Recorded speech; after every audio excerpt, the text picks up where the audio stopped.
Salam değerli dostlar, xoş gördük hər birinizi əziz dostlar. Yenə bir vətəndaş müraciətindən danışacağım. Vətəndaş video müraciət göndərir. Ürəyində problemlər var, ciddi ürək qüsurundan əziyyət çəkir, ürək xəstəliyindən əziyyət çəkir. Adam müraciət etmədiyi qurum, getmədiyi bir yer qalmayıb. Amma niyə vətəndaşlar hər bir problemdən ötəri Cənab Prezidentə müraciət edirlər? Niyə ölkənin prezidentinə səslənirlər? Bununla bağlı mən zaman-zaman danışmışam canlı yayınlardan değerli dostlar.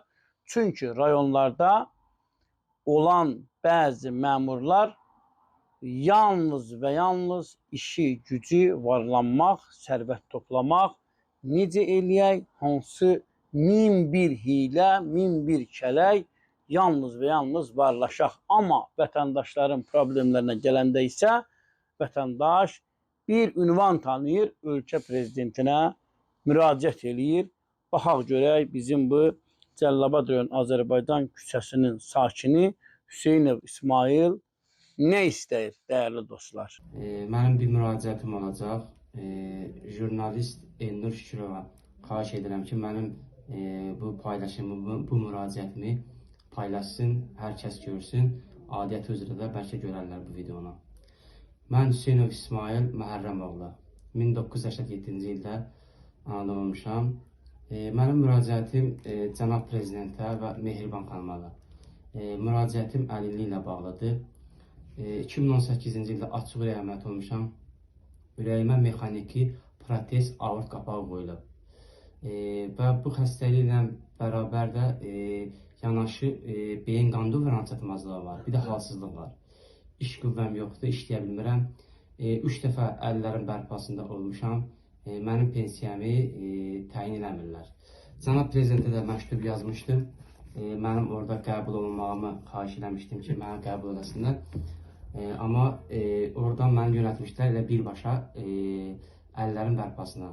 Mən xahiş edirəm ki, Cənab Prezident məni özü və yaxud özünün işçilərindən hər hansı bir adam məni qəbul eləsə sevinərdim.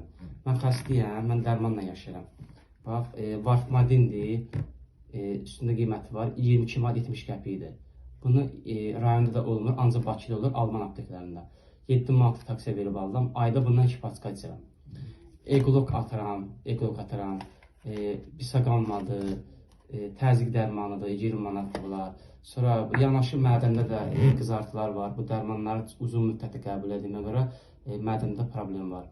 Cənab Prezidentdən çox xahiş edirəm ki, mənim əlilliyimin qiymətləndirilməsi üçün mənə köməklik göstərəsiniz. Çox sağ olun. Belə dostlar, dinlədik vətəndaşı. Vətəndaş hansı dərmanlardan istifadə eləyir, onları bir-bir göstərir. Yəni adamın kifayət qədər problemləri var, adamın səhhətində kifayət qədər problemlər, sağlamlığında problemlər, istifadə elədiyi dərmanlar, ürəyində olan problemlər. İndi baxır adəti qurumların rəyinə və vətəndaşın müraciətinə necə baxacaqlar. Təbii ki, biz də buradan adəti qurumlara müraciət edirik. Vətəndaşların sizə ünvanladığı problemləri görməməzlikdən gəlmək olmaz. O problemlərlə maraqlanmaq lazımdır. O problemlərin həllindən ötəri addım atmaq lazımdır. Dostlar, daha bir yayımın sonuna gəldik. Yayımımızı beğenin, paylaşın. Kanalımıza abunə olun. Sağ olun, sağlıqla qalın.